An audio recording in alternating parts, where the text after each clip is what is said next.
एक छोटे से गांव में अली नामी एक लड़का अपनी मां के साथ रहता था। उसका बाप कई साल पहले एक हादसे में फौत हो गया था। अली की मां जैनब बीबी कपड़े सीकर बड़ी मुश्किल से घर का खर्च चलाती थीं। उनके पास दौलत तो नहीं थी, लेकिन मोहब्बत बेहद थी। अली स्कूल जाता था और खूब दिल लगाकर पढ़ता था।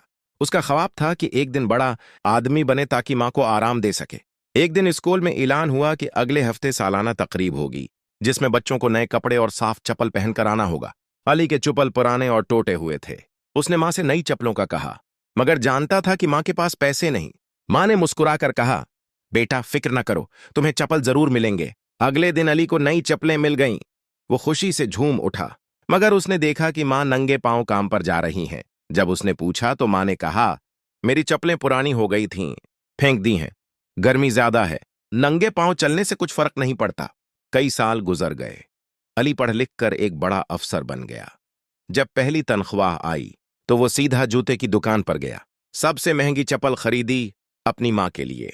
जब उसने चुपल मां के कदमों में रखी तो जैनब बीबी की आंखों से खामोश आंसू बहने लगे। अली बोला, मां अब कभी नंगे पांव मत चलना।